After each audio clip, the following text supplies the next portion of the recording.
কিভাবে সাফল্য অর্জন করবেন। আমি একটা পয়েন্ট আজকে উল্লেখ করে এই পয়েন্ট থেকে আলোচনা গুটিয়ে নিব ইনশাআল্লাহ। আমি জাস্ট একটা পয়েন্ট বলছি আপনাকে, সব কথা একদিনে বলা সম্ভব না। আল্লাহ রাব্বুল আলামিন বলেন কদ আফলাহা মান যাক্কাহা, সে ব্যক্তি সফল হয়ে গেছে যে ব্যক্তি তার আত্মাকে পরিশুদ্ধ করতে পেরেছে। ওয়া কদ খাবা মান দাসাহা, যে ব্যক্তি আত্মাকে পরিশুদ্ধ করতে পারে নাই সে ব্যক্তি ধ্বংস হয়ে গেছে। কিভাবে পরিশুদ্ধ করবেন? তিনটা হাদিস আপনাকে আগে শোনাই। এক, আল্লাহ রাব্বুল আলামিনের হাবিব মুহাম্মদ সাল্লাল্লাহু আলাইহি ওয়াসাল্লাম দরুদ পড়েন, বলেন সাল্লাল্লাহু আলাইহি ওয়াসাল্লাম। তিনি বলছেন যে আল্লাহর এমন কিছু বান্দা আছে যারা জান্নাতে প্রবেশ করবে যাদের অন্তরটা হবে পাখির মতো নরম। কার মতো? পাখির মতো। একটা হাদিস শুনলেন। 2 নম্বর হাদিস, আল্লাহর রাসূল সাল্লাল্লাহু আলাইহি ওয়াসাল্লাম বলছেন শহীদদের আত্মা যখন আল্লাহর কাছে পৌঁছায়, আল্লাহ রাব্বুল আলামিন সেই আত্মাগুলোকে সবুজ রঙের কিছু পাখির মধ্যে প্রদান করেন এবং সেই পাখিগুলো আরশের নিচে লণ্ঠন আছে এখানে বসে থাকে এবং তারা জান্নাতের যে কোনো জায়গায় যায়, ঘুরে খাবার খায়, আবার ফিরে আসে। আল্লাহ পাক তাদেরকে বলেন যে তোমরা কি চাও, তোমরা কি চাও? শহীদরা কিচ্ছু বলতে পারে না, কি চাইবো? আল্লাহ এত নিয়ামত দিয়েছেন, কি চাইবো? যখন আল্লাহ বারংবার প্রশ্ন করতে থাকেন তোমরা কি আর কিছু চাও, তোমরা কি আর কিছু চাও, তোমরা কি আর কিছু চাও, তখন শহীদরা শেষে বুঝে যে আমাদের কিছু না কিছু তো বলতে হবে এখন। তখন তারা বলে হে আল্লাহ, আমরা আরো একবার পৃথিবীতে যেতে চাই এবং তোমার পথে জীবন দিয়ে আবার ফিরে আসতে চাই। আল্লাহ পাক বলেন এই সুযোগ তো আর নেই, অতএব তোমাদের আর কিছু চাওয়ার নেই, তোমরা এখানেই থাকো। আরেকটা হাদিস শোনেন, রাসূলুল্লাহ সাল্লাল্লাহু আলাইহি ওয়াসাল্লাম বলেছেন, এই হাদিসটা ওমর রাদিয়াল্লাহু আনহু থেকেও এসেছে, যে তোমরা যদি, হে মানব জাতি বা হে মুসলিমরা, তোমরা যদি আল্লাহর কুল করতে, ভরসা করার মতোই ভরসা করতে, আল্লাহ পাক তোমাদেরকে পাখিদেরকে যেমন করে রিজিক দেন তোমাদেরকে ঠিক সেইভাবে রিজিক দিতেন। তোমরা কি লক্ষ্য করো না যে পাখিরা খালি পেটে বের হয়ে যায় বাসা থেকে সকালবেলা এবং সন্ধ্যাবেলা ভরা পেটে বাসায় ঢোকে? আপনাকে যে 3টা হাদিস শোনালাম, এই 3টা হাদিসে একটা শব্দ হচ্ছে কমন। শব্দটা কি বলেন? পাখি। পাখি কে? পাখি। আল্লাহ রাব্বুল আলামিন পাখিদের কাছ থেকে আমাদেরকে শিখতে বলছেন এবং বলছেন যে পাখিদের মনটা হয় খুব নরম, খুব সফট এবং তারা আল্লাহর প্রতি তাওয়াক্কুল করে পূর্ণ মাত্রায়।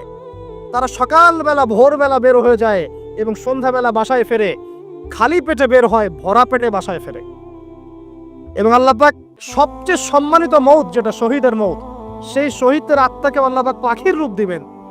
তাহলে পাখিটার বিষয়ে একটা ফোকাস করা দরকার আছে না? আচ্ছা, এখানে আসেন।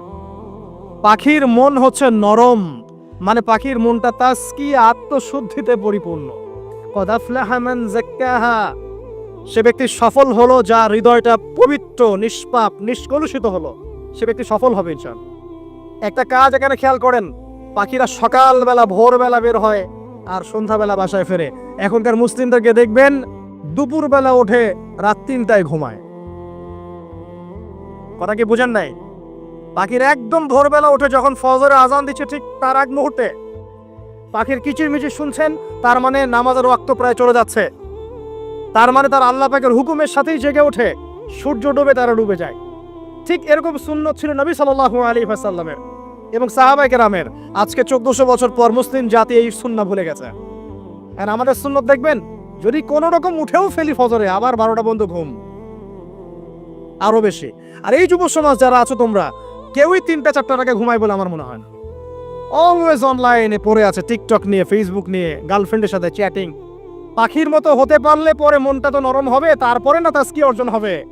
পাখির রুটিনটা কি? ভোরবেলা বের হয় আর সন্ধ্যাবেলা বাসায় ঢোকে।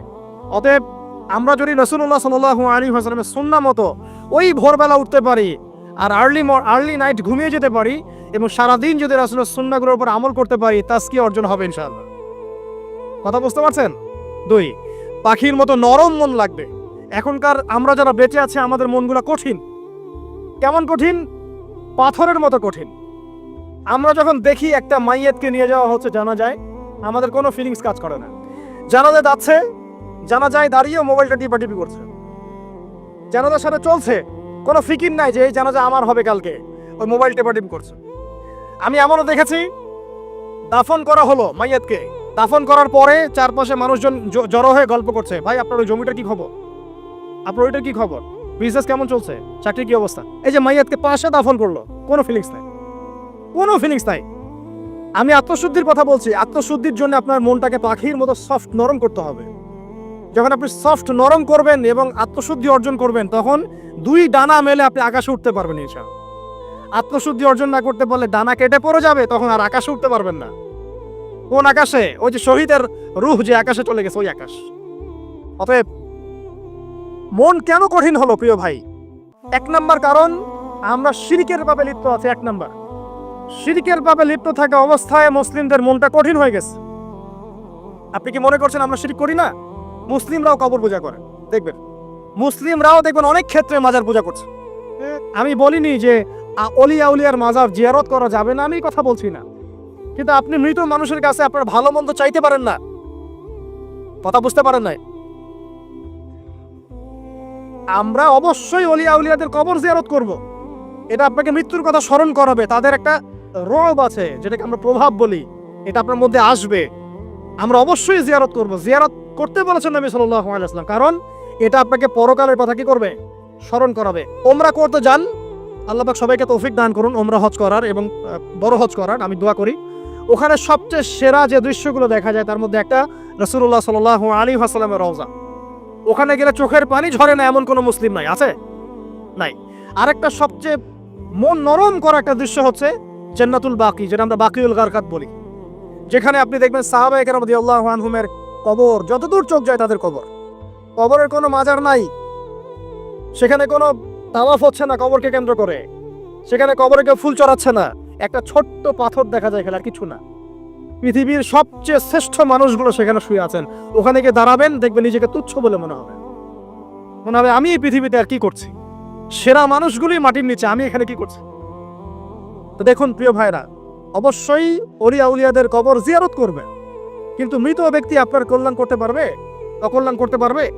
হ্যাঁ, তারা আল্লাহর কাছে সুপারিশ করতে পারবে আল্লাহ পাক যখন তাদেরকে অনুমতি দিবেন। তারপরে আল্লাহ পাক যখন অনুমতি দিবেন, তখন নবী সাল্লাল্লাহু আলাইহি ওয়াসাল্লাম সুপারিশ করবেন, অলিয়া উলিয়াগণ করবেন, আলেম ওলামা করবেন, শহীদগণ করবেন, হাফেজে কোরআন করবে, অনেকেই করবেন ইনশাআল্লাহ। আল্লাহ পাক আমাদের তাকদীরে এইসব সুপারিশ নসিব করুন বলি না আমি। মুসলিমরা আজকে শিরিক করছে অনেক ক্ষেত্রেই। দেখবেন হাতে একটা এই যে বালা পড়ে আছে, খুলে না। কেন খুলেন না ভাই? বলে যে এটা খুললে যদি রোগ হয়। রোগ দেওয়ার মালিক কে? ওই বালা না আল্লাহ? এই যে আপনার বিশ্বাস জন্মায় নিয়েছে, এই যে বিশ্বাসটা জন্মিয়েছে আপনার হাতের উপরে, এই বালার উপরে, এটাই শিরক, এটাই শিরক। যদি আপনি বিশ্বাস করেন যে এটা হাতে থাকলে আপনি সুস্থ থাকবেন, হাত থেকে খুলে পড়ে গেলে আপনি আর বাঁচবেন না, এই যে কল্যাণ অকল্যাণের মালিক আপনি কাকে করলেন? ওই বালাকে করেছেন, আল্লাহকে করেন নাই। এখানে শিরক হয়ে গেছে, খুবই সূক্ষ্ম শিরক। আপনি নামাজ পড়ছেন মনে করেন, এখন কিছু মানুষ আসলো, এখন দেখছেন যে হুজুরটা আমার নামাজ দেখছে, নামাজটা খুব সুন্দর করে পড়ার চেষ্টা করলেন, লম্বা নামাজ, সেজদা গিয়ে আর উঠছেন না, খুব সুন্দর নামাজ পড়ছেন। এই যে মানুষকে দেখানোর জন্য নামাজটা পড়ছেন, এটা শিরক। এটা কি? এটাও শিরক। এই যে গণক বসে আছে রাস্তার পাশে, দেখবেন টিয়া পাখি নিয়ে, তারপরে যে কাগজ নিয়ে, আসেন ভাই ভাগ্য পরীক্ষা করে দেই।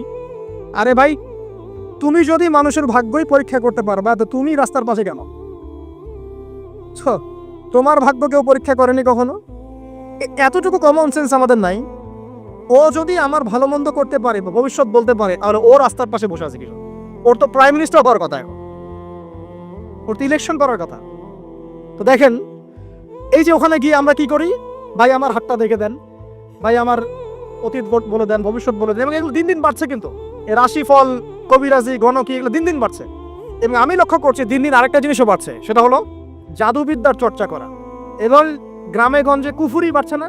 কুফুরি করা, তাবিজ করা, বিচ্ছেদ করা, স্বামী স্ত্রীর বিচ্ছেদ করা, মেয়েকে বশ করা, সন্তানকে বশ করা, বাড়ছে না? সবই শিরক, এগুলো সবই কুফুরি।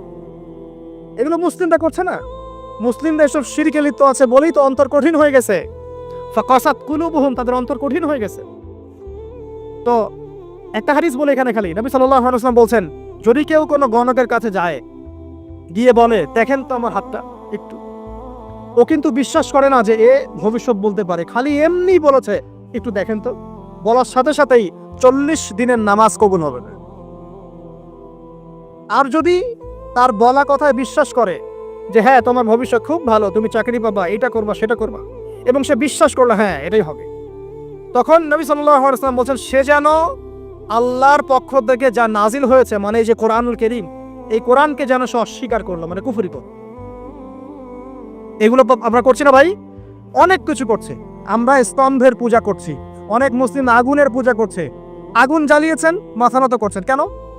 আগুনের সামনে আপনি মাথা নত করবেন কেন? আপনি একটা স্তম্ভের সামনে, গাছের সামনে দাঁড়িয়ে মাথা নত করে ধ্যান করবেন কেন?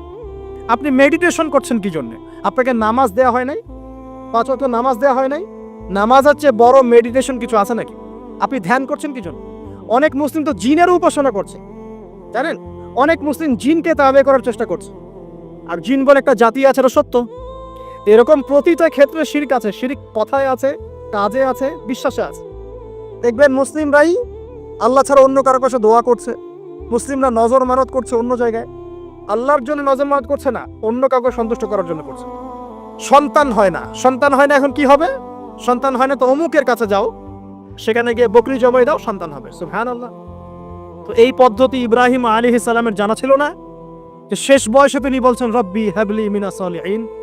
আপনি দোয়া করতে পারেন না? সন্তান হবে না কেন? আল্লাহ পাক তাকদিরে লিখে রাখলেন, অবশ্যই হবে। আর আল্লাহ পাক তাকদিরে না লিখলে কিভাবে হবে? তাকদিরে যে ব্যক্তি বিশ্বাস করে না, সে ব্যক্তি হতাশ হয়। যা কিছু হচ্ছে আমাদের জীবনে সবই তাকদির, এর বাইরে একটা মানুষও যেতে পারবে না।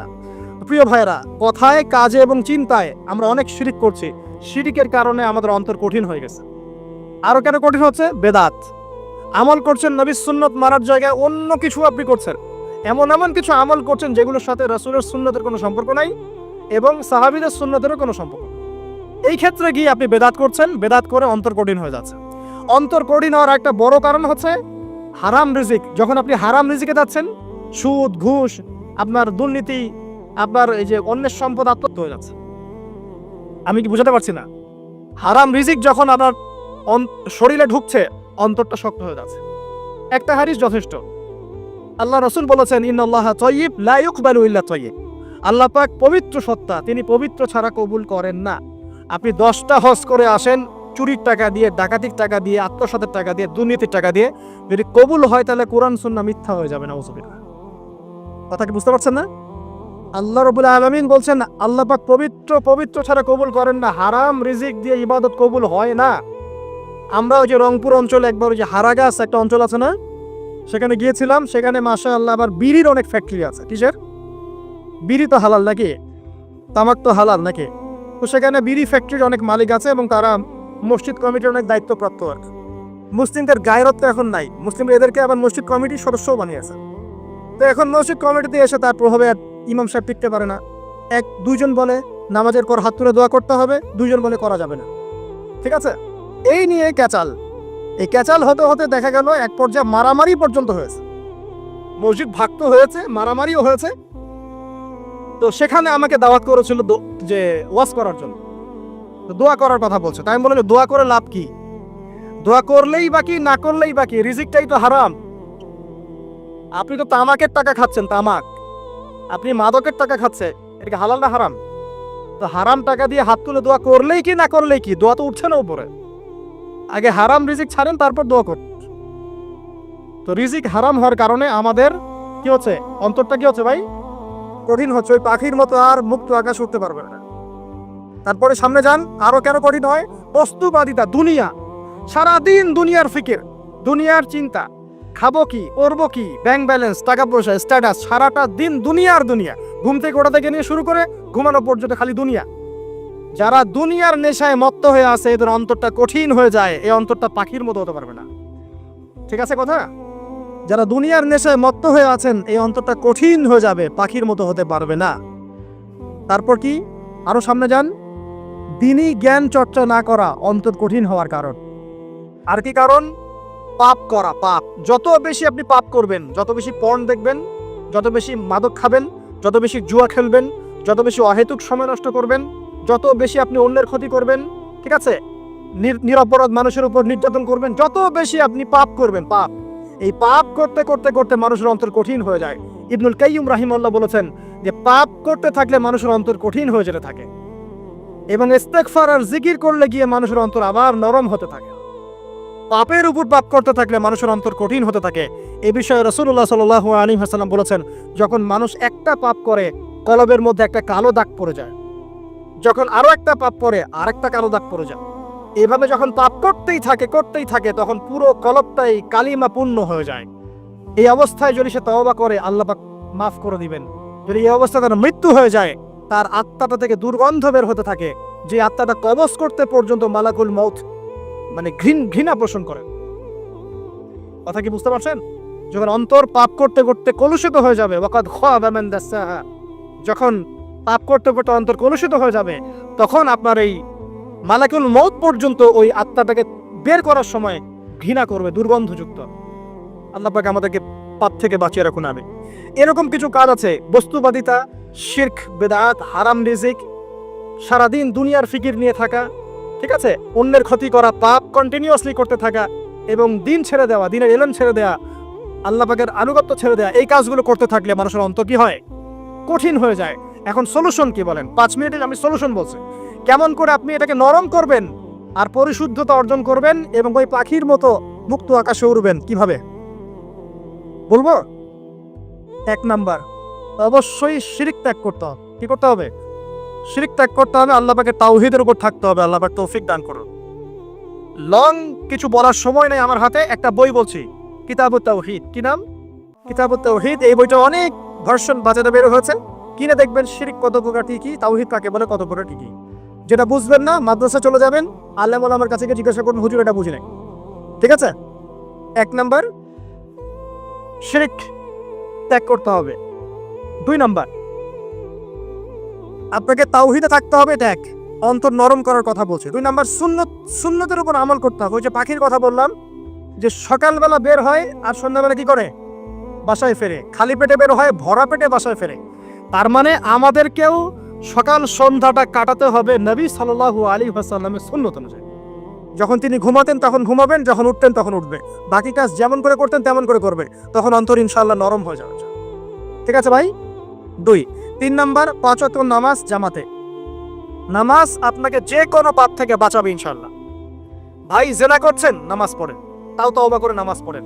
আপনি হারাম অ্যাফেয়ার্স আছেন, হতাশ হয়েন না, নামাজ পড়েন। গুনাহ ছাড়তে পারছেন না, নামাজ পড়েন। সুদ খাচ্ছেন, নামাজ পড়েন। আপনি পতিতালয়ে গিয়েছেন, নামাজ পড়েন। বেপরদা চলছেন, তাও নামাজ পড়েন। আপনি অন্যের হক নষ্ট করেছেন, তাও নামাজ পড়েন।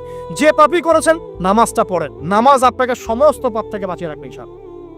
ইনশাআল্লাহ আস্তে আস্তে ইনশাআল্লাহ দেখবেন সব পাপ থেকে আপনি দূরে চলে আসছেন ইনশাআল্লাহ তাআলা। 3 নাম্বার নামাজ। 4 নাম্বার, বেশি থেকে বেশি, শোনেন, বেশি থেকে বেশি পরকালের ফিকির করবেন। খালি পরকালের চিন্তা করবেন যে আমাকে মৃত্যুবরণ করতে হবে, কবরে যেতে হবে, পুলসিরাত পার হতে হবে, আল্লাহর সামনে দাঁড়াতে হবে। যত বেশি আপনি আল্লাহর ফিকির করবেন, পরকালের ফিকির করবেন, আপনার মনটা নরম হয়ে যাবে ইনশাআল্লাহ, মনটা শক্ত হবে না। 5 নাম্বার, মানুষের সাথে খুব বেশি মেলামেশা করবেন। মানুষের সাথে খুব বেশি মেলামেশা করলে ইবনুল কাইয়িম রাহিমাহুল্লাহ বলেছেন অন্তর কঠিন হয়ে যায়। কারণ মানুষ আপনাকে গীবত করাবে, হ্যাঁ, মানুষ খারাপ কাজে নিয়ে যাবে, বেফাস কথাবার্তা বলবেন, হয়তো বেফাস কাজ করবেন, ফুজুল কি বাদ করবেন। এগুলো করতে গিয়ে আপনি দেখবেন অন্তর কঠিন হয়ে গেছে। এত বেশি মানুষের সাথে মেলামেশার দরকার নাই, প্রয়োজন যতটুকু অতটুকু করবেন। ঠিক আছে? আল্লাহ পাক তৌফিক দান করুন, আমিন। কটা বললাম? 5। 6, আমার সবচেয়ে প্রিয় নসিহত, প্রত্যেক দিন মিনিমাম 1 ঘন্টা করে কোরআন তেলাওয়াত করবেন বুঝে। আমি বলিনি না বুঝে করলে কোনো নেকি হবে না, প্রত্যেক হরফে 10 নেকি হবেই হবে, কিন্তু আপনি করবেন বুঝে ইনশাআল্লাহ। যখন বুঝে আপনি প্রত্যেক দিন 1 পারা করে বা 1 ঘন্টা করে কোরআন তেলাওয়াত করবেন, আপনার কলিজা, আপনার কলব নরম হতে বাধ্য এবং আপনার অন্তরে আল্লাহ নূর নেমে আসবে ইনশাআল্লাহ। দেখবেন আপনার কলব থেকে সমস্ত এই যে পঙ্কিলতা, কলুষতা ইনশাআল্লাহ চলে যাবে ইনশাআল্লাহ তাআলা। 2টো জিনিস অন্তরকে পবিত্র করে ফেলে, এক হচ্ছে কোরআন তেলাওয়াত, আর এক হচ্ছে বেশি থেকে বেশি আল্লাহর জিকির এবং ইস্তেগফার। তো কোরআন তেলাওয়াত বাড়িয়ে দেন। আল্লাহ পাক সবাইকে কোরআন তেলাওয়াত করার তৌফিক দান করুন, আমিন। যারা শেখেন নাই আজকে ওয়াদা করেন এই কোরআন আপনারা বিশুদ্ধ করে পড়া শিখবেন, ওয়াদা করেন। আগামী রমজান আসার আগেই 1 খতম দেওয়া চাই, পারবেন? এবং কোরআনের চর্চা বাড়িয়ে দিবেন, প্রত্যেক দিন কিছু করেন না করেন কোরআন তেলাওয়াত করতে হবে। ঠিক আছে? আল্লাহ পাক তৌফিক এনায়েত করুন, আমিন। আর বুঝে পড়ার চেষ্টা করবে। একটা সহজ তাফসীর বলে দিই, মারিফুল কোরআন বাসায় আছে না? মারিফুল কোরআন তাফসীর ইবনে কাসির বাসায় নাই? জালালাইন বাসায় নাই? বাসায় নাই, কিনেন। সারাদিন তো অনেক টাকা পয়সা খরচ করছেন, 3টা তাফসীর কিনেন, জালালাইন কিনেন, মারিফুল কোরআন কিনেন, ইবনে কাসির কিনেন, বাসায় গিয়ে পড়া শুরু করেন। পারবেন না? যে আয়াতটা বুঝবেন না, ওলামায়ে কেরামের কাছে যাবেন, গিয়ে বলবেন হুজুর এটা বুঝি না, বুঝাই দেন। নিজে নিজে ব্যাখ্যা করতে যাবেন না। ব্যাখ্যা করলে দেখবেন এক যে পণ্ডিত বেড়েছে, কিছু পণ্ডিত কোরআন পড়ে বলে কোরআনই মানি, হাদিস মানি না। এরকম পণ্ডিত দেখেন নাই?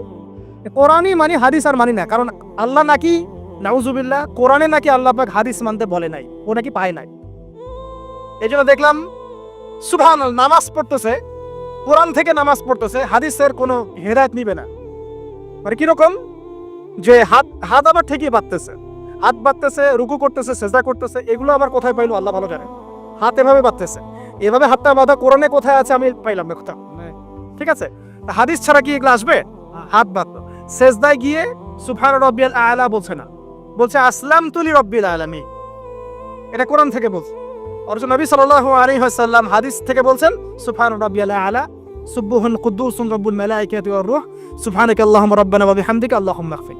এগুলো নাই, ও বলছে আসলামতু লিরাব্বিল আলামিন। মানে কোরআন মানি, হাদিস মানি না। এত বেশি পণ্ডিত হওয়ার দরকার নাই। এরা চিচড়া পাকা টাইপের পণ্ডিত। ওমর রাদিয়াল্লাহু আনহুর যুগে বেঁচে থাকলে এদেরকে পিটাই সোজা করে ফেলাইতা। ইসলামী শুরু করছে, কোরআন মানি, হাদিস মানি না। আল্লাহ পাক কোরআনে বলছে ওয়া মা আতাকুমুর রাসূলু ফাখুযু, রাসূল যা দিয়েছেন তা গ্রহণ করো। ওয়া মা নাহাকুম আনহু ফান্তাহু, রাসূল যা নিষেধ করছেন দূরে থাকো। রাসূল যা দেন সেটা হাদিস না, রাসূল যা দেন সেটা সুন্নাহ না। সুন্নাহ তো সে মানেই না, আলটিমেটলি সে কোরআনই মানে না।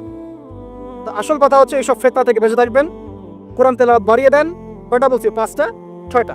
7 নাম্বার, বেশি থেকে বেশি ইস্তেগফার সারাদিন পড়বেন। আস্তাগফিরুল্লাহ ওয়া আতুবু ইলাইহি, আস্তাগফিরুল্লাহ ওয়া আতুবু ইলাইহি, আস্তাগফিরুল্লাহাল্লাযী লা ইলাহা ইল্লা হুয়াল হাইয়ুল কাইয়্যুম ওয়া আতুবু ইলাইহি। প্রত্যেকদিন পড়তে হবে 100 বার করে। কতবার করে? 100 বার। 8 নাম্বার, বেশি বেশি আল্লাহর জিকির, চলতে ফিরতে জিকির। সুবহানাল্লাহ, আলহামদুলিল্লাহ, লা ইলাহা ইল্লাল্লাহ, আল্লাহু আকবার, লা হাওলা ওয়ালা কুওয়াতা ইল্লা বিল্লাহ। বলবেন হাসবুনাল্লাহু ওয়া নি'মাল ওয়াকিল। ঠিক আছে? সুবহানাকা আল্লাহুম্মা রাব্বানা ওয়া বিহামদিকা আল্লাহুম্মা ইগফিরলি, সুবহানাল্লাহি ওয়া বিহামদি আদাদা খালকি ওয়া রিদা নাফসি ওয়া জিনাতা আরশি ওয়া বিদাদা কালিমাতি। যত জিকির আছে সব করবেন, জিকির বাড়াবেন। যত জিকির বাড়াবেন অন্তর পরিশুদ্ধ হবে ইনশাআল্লাহু আযজা ওয়া জাল। কয়টা বলছে? 8। আর 2টা বলি। 9, অন্যের হক নষ্ট করবেন না। অন্যের হক নষ্ট করলেই মন কঠিন হয়ে যাবে। অন্যের হক নষ্ট করবেন না, বরং মানবতার কল্যাণে কাজ করেন। যে কাজগুলো মানব সেবামূলক সেগুলো করেন। রক্তদান কর্মসূচি করেন, গাছ লাগান, এতিমের মাথায় হাত বোলান, বিধবার খোঁজ খবর নেন। ঠিক আছে? মেয়েদের সেলাই মেশিন কিনে দেন, মানুষের উপকারে কাজ করেন। দেখবেন আপনার মনটা নরম হয়ে যাবে। যার মন নরম এবং যার মনের মধ্যে সততা আছে, আল্লাহ পাক ইনশাআল্লাহ সেখানে অবশ্যই হেদায়েত ঢালবে ইনশাআল্লাহ। আর 10 নম্বর, সবচেয়ে শেষ হচ্ছে যে কবর জিয়ারত করবেন বেশি বেশি করে, এবং নিজের মৌতের কথা স্মরণ করে আল্লাহর কাছে বেশি বেশি দোয়া করবেন। কি দোয়া করবেন? ইয়া মুকাল্লিবাল কুলুব সাব্বিত কলবি আলা দীনিক, ইয়া মুসাররিফাল কুলুব সাররিফ কুলুবানা আলা তাআতিক। এই দোয়াগুলো করবেন ইনশাআল্লাহ। এবং কবর জিয়ারত করবেন সপ্তাহে সপ্তাহে, পারলে 2 দিন 3 দিন পর পর কবরস্থানে যাবেন। ইনশাআল্লাহ দেখবেন আপনার মন নরম হবে ইনশাআল্লাহ আযজা ওয়া জাল। এখনকার সভ্যতা এসে কবরস্থানকে সমাজ থেকে দূরে সরিয়ে দিয়েছে। অথচ আগে মুসলিমদের কবরস্থান ছিল মসজিদের পাশে। 5 ওয়াক্ত নামাজ পড়তো, কবর জিয়ারত করে বাসায় যেত। 5 ওয়াক্ত নামাজ পড়তে আসতো, কবরকে দেখতো, পরকালে করা স্মরণ হতো। এখন কবরস্থান ওই যে দূরে, সারা জীবনে একবার যায় কিনা সন্দেহ আছে। এই 10টা কাজ যদি আপনারা করতে পারেন ইনশাআল্লাহ তাআলা, আমাদের কলবটা ইনশাআল্লাহ নরম হবে, আত্মশুদ্ধি অর্জিত হবে। আর এগুলোর পাশাপাশি অবশ্যই আল্লাহওয়ালা, আত্মশুদ্ধিওয়ালা মানুষের সোহবতে গিয়ে থাকবে। আল্লাহওয়ালা, আত্মশুদ্ধিওয়ালা মানুষের সোহবতে গিয়ে থাকলে তাদেরকে দেখেই দেখবেন মনটা নরম হয়ে যাবে ইনশাআল্লাহ। ইলমি পরিবেশে থাকেন, দিনী পরিবেশে থাকেন, আমর বিল মারুফ নাহি আনিল মুনকারে কাজ করেন। 3 দিন 7 দিন 40 দিন যতদিন পারেন আল্লাহর পথে সময় লাগান, সময় লাগান। আমি এটাকে আপনার আত্মশুদ্ধির জন্য বলছি, এটা একমাত্র পদ্ধতি আত্মশুদ্ধির, এটা বলছি না। এখানে গেলে আপনি ইনশাআল্লাহ আপনার ইসলাহ এবং সংশোধনের জন্য কাজ করতে পারবেন। আল্লাহ রাব্বুল আলামিন আমাদের সবার কলবগুলোকে পরিচ্ছন্ন করুন। আল্লাহ পাক আমাদের সবাইকে শিরকের পথ থেকে বাঁচিয়ে রাখুন, হৃদয় কঠিন হওয়া থেকে বাঁচিয়ে রাখুন।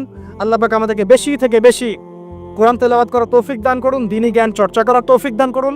আল্লাহ পাক আমাদের সবাইকে হারাম রিজিক, জেনা, সুদ, ঘুষ থেকে বাঁচিয়ে রাখুন। আল্লাহ পাক আমাদেরকে পরকালীন চেতনায় এই দুনিয়ার জীবন কাটানোর তৌফিক এনায়েত করুন, আমিন। আমার সাথে আবার তওবা করেন, সারা জীবন সুদ খাবো না ইনশাআল্লাহ।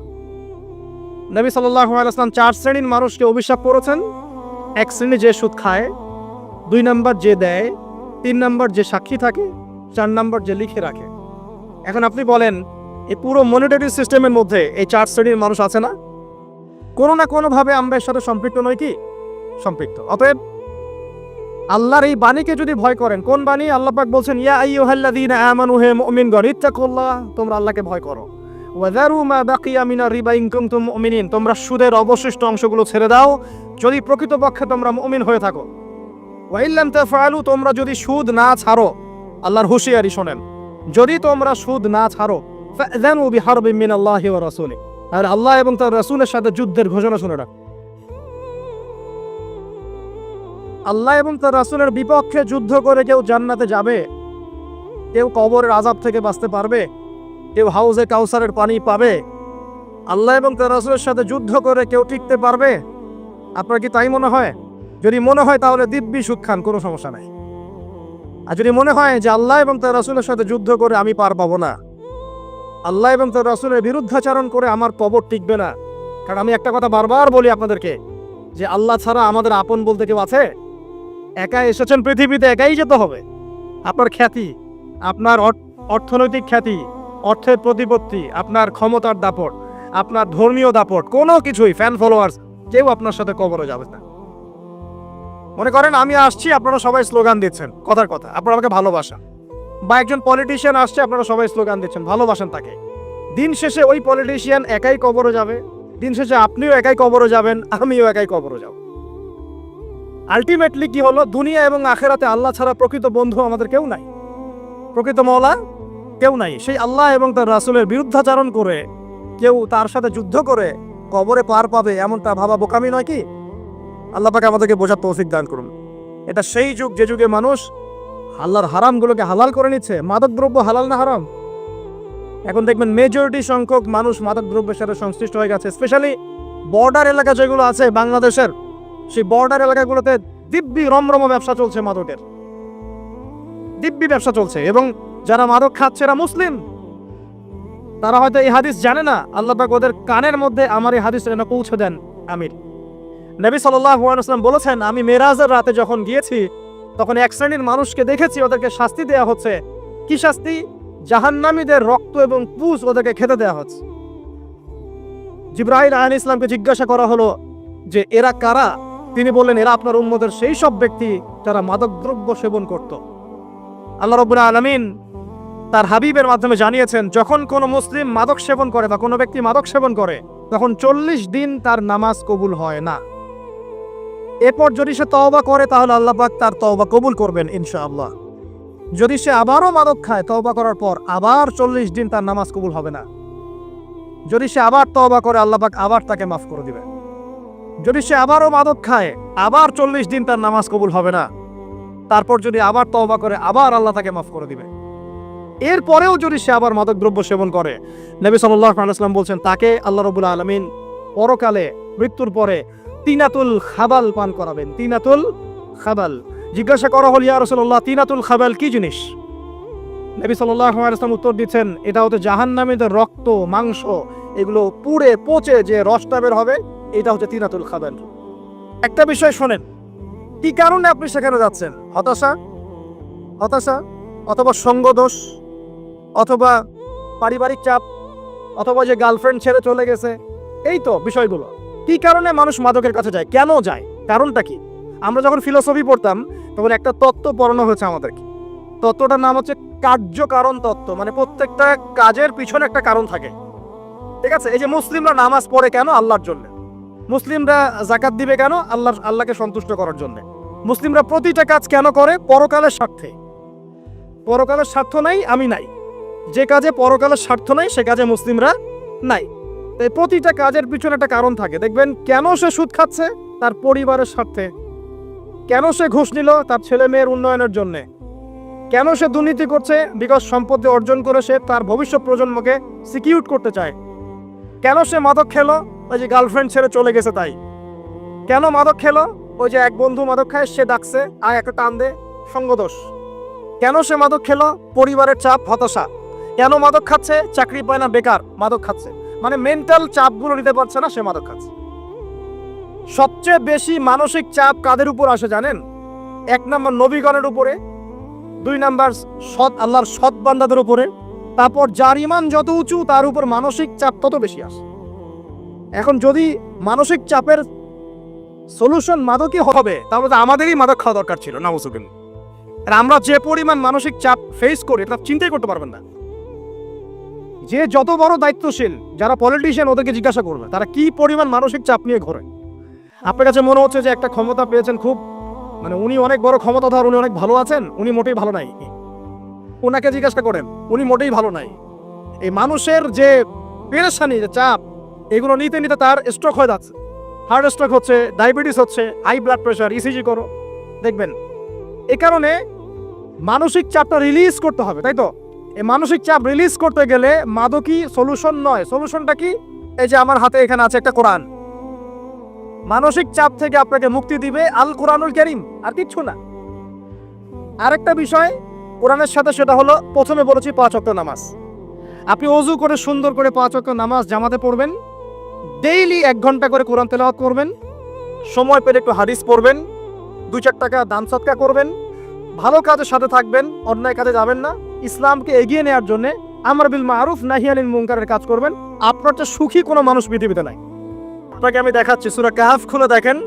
যুলকারনাইন একজন বাদশা, তিনি মাশরিক মাগরিব সব জয় করেছেন, মানে পূর্ব পশ্চিম পুরোটাই তার রাজত্ব। এত দাপট ছিল সেই বাদশার যে যেদিক দিয়ে যাবে সেনাবাহিনী নিয়ে সেদিকটাই জয় করে ফেলবে, সুবহানাল্লাহ। এবং তিনি উদ্ধত অহংকারী ছিলেন না, তিনি আল্লাহর অনুগত বান্দা ছিলেন। একটা কওমের মধ্যে গেলেন, সেই কওমটা ছিল পাহাড়ের মাঝখানে, 2 পাহাড়ের মাঝখানে। এখন ওই কওম তাকে বলছে, ইয়া যুলকারনাইন, হে যুলকারনাইন, ইন্না ইয়াজুজ ওয়া মাজুজ মুফসিদুনা ফিল আরদ। ভালো করে বোঝেন, হে যুলকারনাইন, নিশ্চয়ই ইয়াজুজ আর মাজুজ এই 2 শ্রেণীর মাখলুক, তারা পৃথিবীতে ফাসাদ সৃষ্টি করে বেড়াচ্ছে। কি করছে? সারা পৃথিবীতে ফাসাদ সৃষ্টি করে বেড়াচ্ছে। ফাহাল নাজআলু লাকা খরজান আলা আন তাজআলা বাইনানা ওয়া বাইনাহুম সাদ্দা। হে যুলকারনাইন, আমরা কি আপনাকে ট্যাক্স দিব, কর দিব, যে আপনি ওদের আর আমাদের মাঝখানে একটা প্রাচীর নির্মাণ করে দিবেন, যে ওরা আমাদের কাছে আর আসতে পারবে না? কারা এটা? ইয়াজুজ আর মাজুজ। এই ইয়াজুজ আর মাজুজকে যুলকারনাইন আলাইহিস সালাম তিনি প্রাচীর নির্মাণ করে দিলেন লোহা এবং এই যে তামা দিয়ে। এরপর তারা আর ওই কওমের ক্ষতি করতে পারলো না। কিয়ামতের আগে আগে তারা বের হয়ে আসবে এবং সারা বিশ্বে ফাসাদ সৃষ্টি করবে। এখনো তারা বের হয়ে আসছে, আমি সেটা বলছি না, কিন্তু এখন পুরো বৈশ্বিক প্রেক্ষাপটে যারা বিশ্বে ফাসাদ সৃষ্টি করে বেড়াচ্ছে, এদের মধ্যে এই ইয়াজুজ মাজুজের খাসলত আছে, চরিত্র আছে। আর আমরা কি করছি ভাই? আমরা শুধু কাজ যতটুকু না করছি তার চেয়ে বেশি আমরা আয়ু আশা শোডাউন করছি। দেখেন, বেশিরভাগ মানুষ আমাদের নামাজের খবর নাই, বেশিরভাগ মানুষ তাজকিয়া আত্মশুদ্ধির খবর নাই, ভালো আলেমের কাছে এসে পড়ে থাকবে কোনো খবর নাই, কোরআন পড়া শিখবে এসবের খবর নাই। যেগুলো করলে কোনো সমস্যা হয় না বা অল্প পরিশ্রমে করা যায়, ওই যে ঘরের মধ্যে শুয়ে শুয়ে ফেসবুকে 2 লাইন লেখা যায়, খুব সহজ, লিখলেন আবার শুয়ে গেলেন, কোনো সমস্যা নাই। কোনো কনস্ট্রাকটিভ সুদূর প্রসারী কাজ আমাদের হচ্ছে না। যেটা হচ্ছে এটা প্রয়োজনের তুলনায় নিতান্তই নগণ্য। এই কারণে আমাদের যারা দিন, আমরা যারা বুঝি, যাদের মধ্যে ইসলামের চেতনা আছে, ইসলামকে ভালোবাসি, আমরা যারা চাই দিন এগিয়ে যাক, আমাদের কনস্ট্রাকটিভ কাজ করতে হবে, মানে সুদূর প্রসারী কাজ করতে হবে।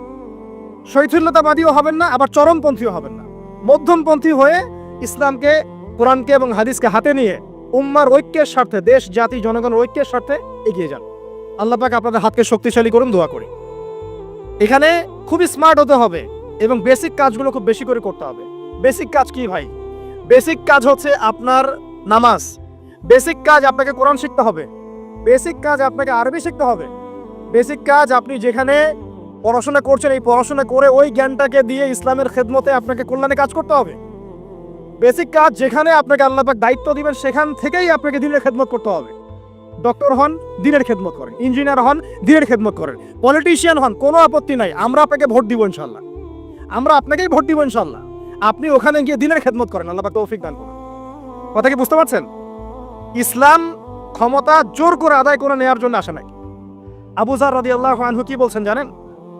আবু যার রাদিয়াল্লাহু আনহুকে নবী সাল্লাল্লাহু আলাইহি ওয়াসাল্লাম বলছেন, আবু যার, তুমি দায়িত্ব চেয়ে নিও না, কারণ যদি তুমি দায়িত্ব চেয়ে নাও তখন আল্লাহর পক্ষ থেকে তোমাকে সাহায্য করা হবে না, আর যদি মানুষ তোমাকে দায়িত্ব দেয় আল্লাহ তোমাকে সাহায্য করবে ইনশাআল্লাহ। কত চমৎকার সিস্টেম ইসলামে। আর এখন আমরা কি করি? আমাকে দেন, ও ভালো না আমি ভালো, ওরা সব খারাপ আমি ভালো, বুঝতে পারছেন না কিয়ামতের মাঠে কি কঠিন হিসাবটা দিতে হবে। আল্লাহ পাক আপনাদেরকে বোঝার তৌফিক দান করুন। এগুলো কল্যাণকর নয়, আপনার জন্য অকল্যাণ হতে পারে। তবে হ্যাঁ, যদি আপনার মধ্যে ঈমান থাকে, আপনার মধ্যে যোগ্যতা থাকে, অবশ্যই আপনি দায়িত্ব চেয়ে নেবেন এবং ইনশাআল্লাহ তখন আমরা আপনাকে দায়িত্ব দিব, আমরা আপনাকে ভোট দিব, আপনি জনগণের শাসন কার্য পরিচালনা করবেন, আল্লাহ আপনার হাতকে শক্তিশালী করবেন ইনশাআল্লাহ। আল্লাহ পাক আমাদের নিচু থেকে উঁচু মহলের সবাইকে হেদায়েত দান করুন, দোয়া করি আমি। ইসলাম কারো শত্রু নয়। মুসলিমের রক্ত ঝরানোর জন্য, কল্লা কাটার জন্য আমরা কিন্তু পৃথিবীতে আসি নাই। আমরা আমাদের আসল শত্রুদেরকে চিনতে ভুল করেছি। এই কারণে আমরা আপোষে হানাহানি কাটাকাটির মধ্যে লিপ্ত আছি। এই যে সামনে যে কি হবে আল্লাহ ভালো জানেন। দেখবেন কত মানুষ যে মুসলিম মারামারি করে মারা যাবে আল্লাহ ভালো জানেন। এগুলো কাম্য নয়। আল্লাহ পাক আমাদেরকে বোঝার তৌফিক দান করুন। দেখুন ভাই, এই যুগের কথা বলতে গিয়ে এখানে আসলাম। ওই যে যুলকারনাইন যে ইয়াজুজ মাজুজের কথা বললো, এখনকার বিশ্ব যারা পরিচালনা করে দেখবেন তাদের মধ্যে ফাসাদ সৃষ্টি করার এই খাসলতটা থেকেই গেছে। সারা বিশ্বেরা ফাসাদ সৃষ্টি করছে। আমি কিন্তু বলিনি এরাই ইয়াজুজ মাজুজ, কথাকে আবার অন্যদিকে নিয়ে যায় না। আমি কিন্তু এই কথা বলি নাই। আমি বলছি তাদের মধ্যে এই চরিত্র দেখা যায়। এই যুগ সেই যুগ যখন আপনি মাদককে হালাল করে নিচ্ছেন, রিবাকে হালাল করে নিচ্ছেন, বেহায়াপনাকে হালাল করে নিচ্ছেন, কাপড় খোলাকে হালাল করে নিচ্ছেন। আপনি মুসলিম হয়েও দেখবেন শিরকে লিপ্ত আছেন। সুন্নতে লেবাস আছে কিন্তু আকীদার মধ্যে বেদাত থেকে গেছে। আপনি মুসলিম হয়ে হালাল হারাম রিজিকে পরোয়া করছেন না, দ্বীনের বেসিক জিনিসগুলো শিখছেন না। আল্লাহ পাক এই যুগের ফিতনাগুলো থেকে আমাদের মুসলিমদেরকে হেফাজত করুন, আমিন। কিভাবে সাফল্য অর্জন করবেন আমি একটা পয়েন্ট আজকে উল্লেখ করে এই পয়েন্ট থেকে আলোচনা গুটিয়ে নিব ইনশাআল্লাহ। আমি জাস্ট একটা পয়েন্ট বলছি আপনাকে, সব কথা একদিনে বলা সম্ভব না। আল্লাহ রাব্বুল আলামিন বলেন কদ আফলাহা মান যাক্কাহা, সে ব্যক্তি সফল হয়ে গেছে যে ব্যক্তি তার আত্মাকে পরিশুদ্ধ করতে পেরেছে। ওয়া কদ খাবা মান দাসাহা, যে ব্যক্তি আত্মাকে পরিশুদ্ধ করতে পারে নাই সে ব্যক্তি ধ্বংস হয়ে গেছে। কিভাবে পরিশুদ্ধ করবেন? তিনটা হাদিস আপনাকে আগে শোনাই। এক, আল্লাহ রাব্বুল আলামিনের হাবিব মুহাম্মদ সাল্লাল্লাহু আলাইহি ওয়াসাল্লাম দরুদ পড়েন, বলেন সাল্লাল্লাহু আলাইহি ওয়াসাল্লাম। তিনি বলছেন যে আল্লাহর এমন কিছু বান্দা আছে যারা জান্নাতে প্রবেশ করবে যাদের অন্তরটা হবে পাখির মতো নরম। কার মতো? পাখির মতো। একটা হাদিস শুনলেন। 2 নম্বর হাদিস, আল্লাহর রাসূল সাল্লাল্লাহু আলাইহি ওয়াসাল্লাম বলছেন শহীদদের আত্মা যখন আল্লাহর কাছে পৌঁছায়, আল্লাহ রাব্বুল আলামিন সেই আত্মাগুলোকে সবুজ রঙের কিছু পাখির মধ্যে প্রদান করেন এবং সেই পাখিগুলো আরশের নিচে লণ্ঠন আছে এখানে বসে থাকে এবং তারা জান্নাতের যে কোনো জায়গায় যায়, ঘুরে খাবার খায়, আবার ফিরে আসে। আল্লাহ পাক তাদেরকে বলেন যে তোমরা কি চাও, তোমরা কি চাও? শহীদরা কিচ্ছু বলতে পারে না। কি চাইবো? আল্লাহ এত নিয়ামত দিয়েছেন, কি চাইব? যখন আল্লাহ বারংবার প্রশ্ন করতে থাকেন তোমরা কি আর কিছু চাও, তোমরা কি আর কিছু চাও, তোমরা কি আর কিছু চাও, তখন শহীদরা শেষে বুঝে যে আমাদের কিছু না কিছু তো বলতে হবে এখন। তখন তারা বলে হে আল্লাহ, আমরা আরো একবার পৃথিবীতে যেতে চাই এবং তোমার পথে জীবন দিয়ে আবার ফিরে আসতে চাই। আল্লাহ পাক বলেন এই সুযোগ তো আর নেই, অতএব তোমাদের আর কিছু চাওয়ার নেই, তোমরা এখানেই থাকো। আরেকটা হাদিস শোনেন, রাসূলুল্লাহ সাল্লাল্লাহু আলাইহি ওয়াসাল্লাম বলেছেন, এই হাদিসটা ওমর রাদিয়াল্লাহু আনহু থেকেও এসেছে, যে তোমরা যদি, হে মানব জাতি বা হে মুসলিমরা, তোমরা যদি আল্লাহর কুল করতে, ভরসা করার মতোই ভরসা করতে, আল্লাহ পাক তোমাদেরকে পাখিদেরকে যেমন করে রিজিক দেন তোমাদেরকে ঠিক সেইভাবে রিজিক দিতেন। তোমরা কি লক্ষ্য করো না যে পাখিরা খালি পেটে বের হয়ে যায় বাসা থেকে সকালবেলা এবং সন্ধ্যাবেলা ভরা পেটে বাসায় ঢোকে? আপনাকে যে 3টা হাদিস শোনালাম এই 3টা হাদিসে একটা শব্দ হচ্ছে কমন। শব্দটা কি বলেন? পাখি। পাখি কে? পাখি। আল্লাহ রাব্বুল আলামিন পাখিদের কাছ থেকে আমাদেরকে শিখতে বলছেন এবং বলছেন যে পাখিদের মনটা হয় খুব নরম, খুব সফট এবং তারা আল্লাহর প্রতি তাওয়াক্কুল করে পূর্ণ মাত্রায়। তারা সকালবেলা ভোরবেলা বের হয়ে যায় এবং সন্ধ্যাবেলা বাসায় ফেরে, খালি পেটে বের হয়, ভরা পেটে বাসায় ফেরে। এবং আল্লাহ পাক সবচেয়ে সম্মানিত মৌত যেটা শহীদের মৌত, সেই শহীদের আত্মাকে আল্লাহ পাক পাখির রূপ দিবেন। তাহলে পাখিটার বিষয়ে একটা ফোকাস করার দরকার আছে না? আচ্ছা, এখানে আসেন। পাখির মন হচ্ছে নরম, মানে পাখির মনটা তাসকিয়া, আত্মশুদ্ধিতে পরিপূর্ণ। কদ আফলাহা মান যাক্কাহা, সে ব্যক্তি সফল হলো যার হৃদয়টা পবিত্র, নিষ্পাপ, নিষ্কলুষিত হলো, সে ব্যক্তি সফল হবে ইনশাআল্লাহ। একটা কাজ এখানে খেয়াল করেন, পাখিরা সকালবেলা ভোরবেলা বের হয় আর সন্ধ্যাবেলা বাসায় ফেরে। এখনকার মুসলিমদেরকে দেখবেন দুপুরবেলা ওঠে, রাত 3টায় ঘুমায়। কথা কি বুঝেন নাই? পাখির একদম ভোরবেলা উঠে যখন ফজরের আজান দিচ্ছে ঠিক তার এক মুহূর্তে পাখির কিচিরমিচির শুনছেন, তার মানে নামাজের ওয়াক্ত প্রায় চলে যাচ্ছে। তার মানে তার আল্লাহ পাকের হুকুমের সাথেই জেগে ওঠে, সূর্য ডুবে তারা ডুবে যায়। ঠিক এরকম সুন্নত ছিল নবী সাল্লাল্লাহু আলাইহি ওয়াসাল্লামের এবং সাহাবায়ে কেরামের। আজকে 1400 বছর পর মুসলিম জাতি এই সুন্নাহ ভুলে গেছে। আর আমাদের সুন্নত দেখবেন, যদি কোনো রকম উঠেও ফেলি ফজরে, আবার 12টা বন্ধ ঘুম আরো বেশি। আর এই যুব সমাজ যারা আছো তোমরা, কেউই 3টা-4টার আগে ঘুমায় বলে আমার মনে হয় না। অলওয়েজ অনলাইনে পড়ে আছে, টিকটক নিয়ে, ফেসবুক নিয়ে, গার্লফ্রেন্ডের সাথে চ্যাটিং। পাখির মতো হতে পারলে পরে মনটা তো নরম হবে, তারপরে না তাসকিয়া অর্জন হবে। পাখির রুটিনটা কি? ভোরবেলা বের হয় আর সন্ধ্যাবেলা বাসায় ঢোকে। অতএব আমরা যদি রাসূলুল্লাহ সাল্লাল্লাহু আলাইহি ওয়াসাল্লামের সুন্নাহ মতো ওই ভোরবেলা উঠতে পারি আর আর্লি নাইট ঘুমিয়ে যেতে পারি এবং সারাদিন যদি রাসূলের সুন্নাহগুলোর উপর আমল করতে পারি, তাসকিয়া অর্জন হবে ইনশাআল্লাহ। কথা বুঝতে পারছেন? 2, পাখির মতো নরম মন লাগবে। এখনকার আমরা যারা বেঁচে আছি, আমাদের মনগুলো কঠিন। কেমন কঠিন? পাথরের মতো কঠিন। আমরা যখন দেখি একটা মাইয়াতকে নিয়ে যাওয়া হচ্ছে জানাজায়, আমাদের কোনো ফিলিংস কাজ করে না। জানাজা যাচ্ছে, জানাজায় দাঁড়িয়েও মোবাইলটা টিপাটিপি করছে। জানাজার সাথে চলছে, কোনো ফিকির নাই যে এই জানাজা আমার হবে কালকে, ওই মোবাইল টিপাটিপি করছে। আমি এমনও দেখেছি, দাফন করা হলো মাইয়াতকে, দাফন করার পরে চারপাশে মানুষজন জড়ো হয়ে গল্প করছে, ভাই আপনার ওই জমিটার কি খবর, আপনার ওইটার কি খবর, বিজনেস কেমন চলছে, চাকরির কি অবস্থা। এই যে মাইয়াতকে পাশে দাফন করলো, কোনো ফিলিংস নাই, কোনো ফিলিংস নাই। আমি আত্মশুদ্ধির কথা বলছি। আত্মশুদ্ধির জন্য আপনার মনটাকে পাখির মতো সফট নরম করতে হবে। যখন আপনি সফট নরম করবেন এবং আত্মশুদ্ধি অর্জন করবেন, তখন 2 ডানা মেলে আপনি আকাশে উঠতে পারবেন ইনশাআল্লাহ। আত্মশুদ্ধি অর্জন না করতে পারলে ডানা কেটে পড়ে যাবে, তখন আর আকাশে উঠতে পারবেন না। কোন আকাশে? ওই যে শহীদের রূহ যে আকাশে চলে গেছে, ওই আকাশ। অতএব মন কেন কঠিন হলো প্রিয় ভাই? 1 নাম্বার কারণ, আমরা শিরকের পাপে লিপ্ত আছি। 1 নাম্বার, শিরকের পাপে লিপ্ত থাকা অবস্থায় মুসলিমদের মনটা কঠিন হয়ে গেছে। আপনি কি মনে করছেন আমরা শিরক করি না? মুসলিমরাও কবর পূজা করে, দেখবেন মুসলিমরাও দেখবেন অনেক ক্ষেত্রে মাজার পূজা করছে। আমি বলিনি যে অলিয়া উলিয়ার মাজার জিয়ারত করা যাবে না, আমি কথা বলছি না। কিন্তু আপনি মৃত মানুষের কাছে আপনার ভালো মন্দ চাইতে পারেন না। কথা বুঝতে পারেন না? আমরা অবশ্যই অলিয়া উলিয়াদের কবর জিয়ারত করব। এটা আপনাকে মৃত্যুর কথা স্মরণ করাবে। তাদের একটা রব আছে, যেটাকে আমরা প্রভাব বলি, এটা আপনার মধ্যে আসবে। আমরা অবশ্যই জিয়ারত করব। জিয়ারত করতে বলেছেন নবী সাল্লাল্লাহু আলাইহি ওয়াসাল্লাম, কারণ এটা আপনাকে পরকালের কথা কি করবে? স্মরণ করাবে। ওমরা করতে যান, আল্লাহ পাক সবাইকে তৌফিক দান করুন ওমরা হজ করার এবং বড় হজ করার, আমি দোয়া করি। ওখানে সবচেয়ে সেরা যে দৃশ্যগুলো দেখা যায়, তার মধ্যে একটা রাসূলুল্লাহ সাল্লাল্লাহু আলাইহি ওয়াসাল্লামের রওজা। ওখানে গেলে চোখের পানি ঝরে না এমন কোনো মুসলিম নাই, আছে? নাই। আরেকটা সবচেয়ে মন নরম করা একটা দৃশ্য হচ্ছে জান্নাতুল বাকি, যেটা আমরা বাকিউল গারকাত বলি। যেখানে আপনি দেখবেন সাহাবায়ে কেরাম রাদিয়াল্লাহু আনহুমের কবর, যতদূর চোখ যায় তাদের কবর। কবরের কোনো মাজার নাই, সেখানে কোনো তাওয়াফ হচ্ছে না কবরকে কেন্দ্র করে, সেখানে কবরে কেউ ফুল চড়াচ্ছে না, একটা ছোট্ট পাথর দেখা যায়, খেলার কিছু না। পৃথিবীর সবচেয়ে শ্রেষ্ঠ মানুষগুলো সেখানে শুয়ে আছেন। ওখানে গিয়ে দাঁড়াবেন, দেখবেন নিজেকে তুচ্ছ বলে মনে হবে। আমি এই পৃথিবীতে আর কি করছি? সেরা মানুষগুলি মাটির নিচে, আমি এখানে কি করছি?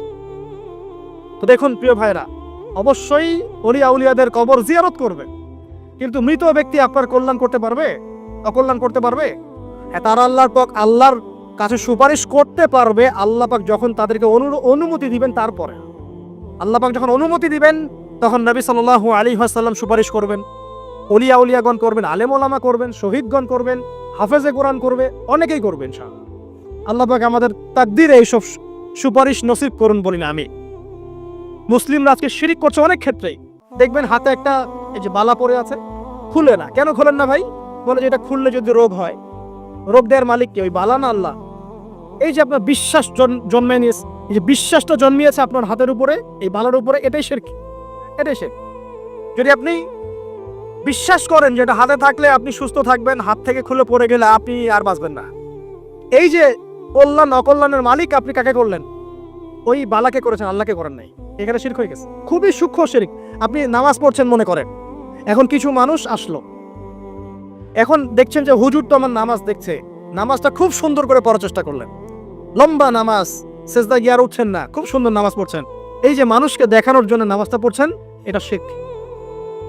এটা কি? এটাও শিরক। এই যে গণক বসে আছে রাস্তার পাশে, দেখবেন টিয়া পাখি নিয়ে তারপরে যে কাগজ নিয়ে আসেন ভাই ভাগ্য পরীক্ষা করে দেই। আরে ভাই, তুমি যদি মানুষের ভাগ্যই পরীক্ষা করতে পারবা, তো তুমি রাস্তার পাশে কেন? তোমার ভাগ্য কেউ পরীক্ষা করেনি কখনো? এতটুকু কমন সেন্স আমাদের নাই? ও যদি আমার ভালো মন্দ করতে পারে বা ভবিষ্যৎ বলতে পারে, তাহলে ও রাস্তার পাশে বসে আছে কিছু? ওর তো প্রাইম মিনিস্টার হওয়ার কথা, ওর তো ইলেকশন করার কথা। তো দেখেন, এই যে ওখানে গিয়ে আমরা কি করি, ভাই আমার হাতটা দেখে দেন, ভাই আমার অতীত বলে দেন, ভবিষ্যৎ বলে দেন, এবং এগুলো দিন দিন বাড়ছে। কিন্তু এর রাশিফল, কবিরাজি, গণকি, এগুলো দিন দিন বাড়ছে।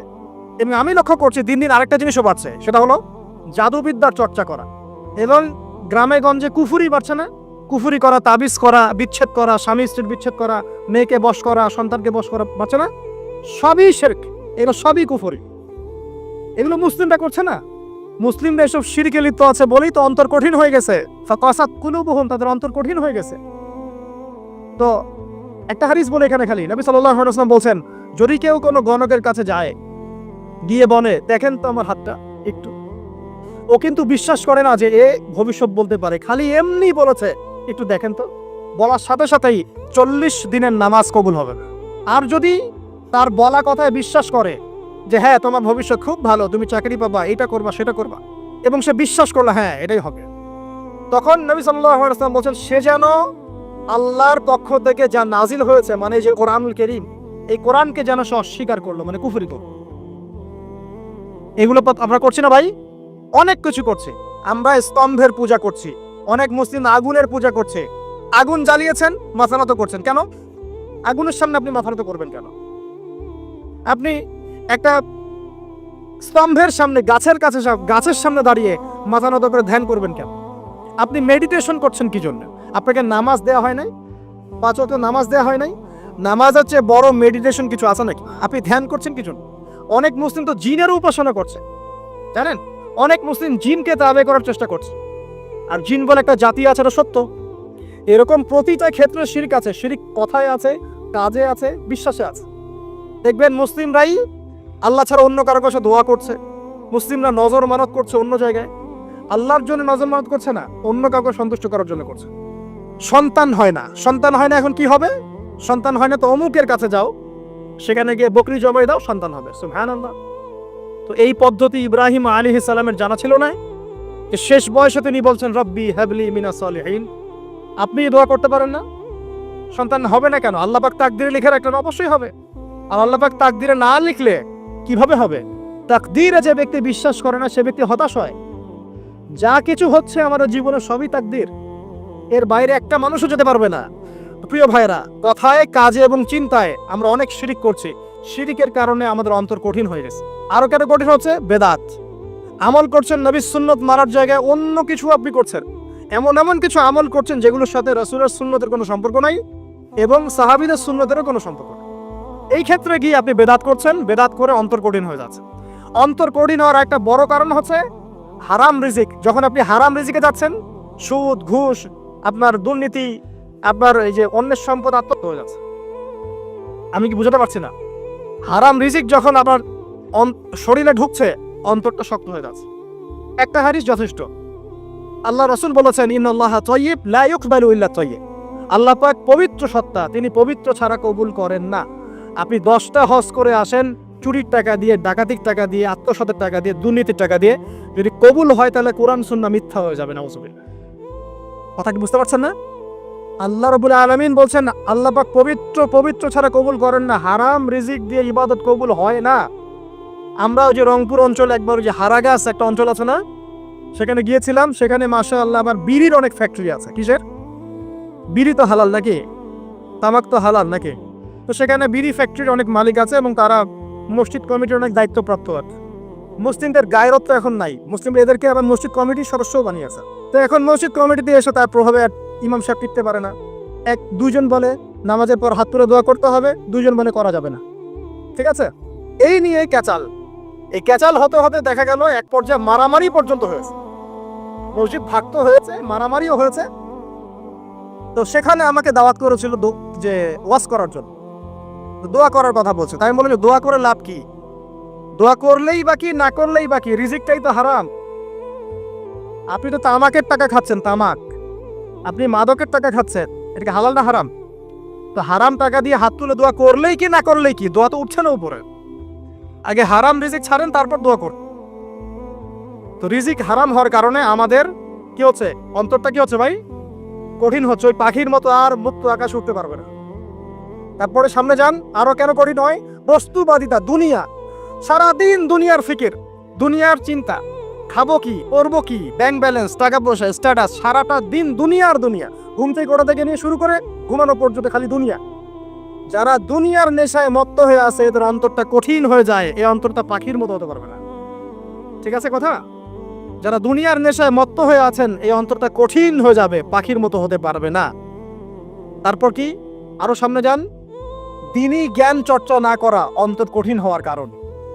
আর কি কারণ, পাপ করা, পাপ। যত বেশি আপনি পাপ করবেন, যত বেশি পর্ন দেখবেন, যত বেশি মাদক খাবেন, যত বেশি জুয়া খেলবেন, যত বেশি অহেতুক সময় নষ্ট করবেন, যত বেশি আপনি অন্যের ক্ষতি করবেন, ঠিক আছে, নিরপরাধ মানুষের উপর নির্যাতন করবেন, যত বেশি আপনি পাপ করবেন, পাপ, এই পাপ করতে করতে করতে মানুষের অন্তর কঠিন হয়ে যায়।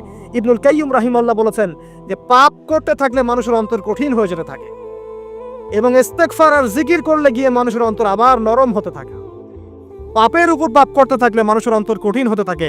এ বিষয়ে রাসূলুল্লাহ সাল্লাল্লাহু আলাইহি ওয়াসাল্লাম বলেছেন, যখন মানুষ একটা পাপ করে কলবের মধ্যে একটা কালো দাগ পড়ে যায়, যখন আরো একটা পাপ করে আরেকটা কালো দাগ পড়ে যায়। এভাবে যখন পাপ করতেই থাকে তখন পুরো কলবটাই কালিমা পূর্ণ হয়ে যায়। এই অবস্থায় যদি সে তওবা করে, আল্লাহ পাক মাফ করে দিবেন। যদি এই অবস্থায় তার মৃত্যু হয়ে যায়, তার আত্মাটা থেকে দুর্গন্ধ বের হতে থাকে, যে আত্মাটা কবজ করতে পর্যন্ত মালাকুল মউত মানে ঘৃণা পোষণ করেন। কথা কি বুঝতে পারছেন? যখন অন্তর পাপ করতে করতে কলুষিত হয়ে যাবে, ওয়াকাদ খাবা মান দাসাহা, যখন পাপ করতে করতে অন্তর কলুষিত হয়ে যাবে, তখন আপনার এই মালাকুল মউত পর্যন্ত ওই আত্মাটাকে বের করার সময় ঘৃণা করবে, দুর্গন্ধযুক্ত। আল্লাহ পাক আমাদেরকে পাপ থেকে বাঁচিয়ে রাখুন। আমি এরকম কিছু কাজ আছে, বস্তুবাদিতা, শিরক, বেদাত, হারাম রিজিক, সারাদিন দুনিয়ার ফিকির নিয়ে থাকা, ঠিক আছে, অন্যের ক্ষতি করা, পাপ কন্টিনিউয়াসলি করতে থাকা, এবং দিন ছেড়ে দেওয়া, দিনের এলন ছেড়ে দেওয়া, আল্লাহ পাকের আনুগত্য ছেড়ে দেওয়া, এই কাজগুলো করতে থাকলে মানুষের অন্তর কি হয়, কঠিন হয়ে যায়। এখন সলিউশন কি বলেন? 5 মিনিটে আমি সলিউশন বলছি, কেমন করে আপনি এটাকে নরম করবেন আর পরিশুদ্ধতা অর্জন করবেন এবং ওই পাখির মতো মুক্ত আকাশে উড়বেন। কিভাবে বলবো? 1 নাম্বার, অবশ্যই শিরক ত্যাগ করতে হবে। কি করতে হবে?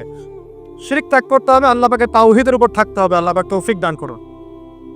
লং কিছু বলার সময় নেই আমার হাতে, একটা বই বলছি, কিতাবুত তাওহীদ। কি নাম? কিতাবুত তাওহীদ। এই বইটা অনেক ভার্সন বাজারে বের হয়েছে, কিনে দেখবেন শিরক কত প্রকার, কি কি, তাওহীদ কাকে বলে, কত প্রকার, কি কি। যেটা বুঝবেন না, মাদ্রাসা চলে যাবেন, আলেম ওলামার কাছে গিয়ে জিজ্ঞাসা করুন, হুজুর এটা বুঝি নাই। ঠিক আছে? 1 নাম্বার, শিরক ত্যাগ করতে হবে। 2 নাম্বার, আপনাকে তাওহীদে থাকতে হবে। দেখ, অন্তর নরম করার কথা বলছি। 2 নাম্বার, সুন্নতের উপর আমল করতে হবে। ওই যে পাখির কথা বললাম, যে সকালবেলা বের হয় আর সন্ধ্যাবেলা কি করে, বাসায় ফেরে, খালি পেটে বের হয়, ভরা পেটে বাসায় ফেরে। তার মানে আমাদেরকেও সকাল সন্ধ্যাটা কাটাতে হবে নবী সাল্লাল্লাহু আলাইহি ওয়াসাল্লামের সুন্নত অনুযায়ী। যখন তিনি ঘুমাতেন তখন ঘুমাবেন, যখন উঠতেন তখন উঠবে, বাকি কাজ যেমন করে করতেন তেমন করে করবে, তখন অন্তর ইনশাআল্লাহ নরম হয়ে যাবে। ঠিক আছে ভাই? 2। 3 নাম্বার, 5 ওয়াক্ত নামাজ জামাতে।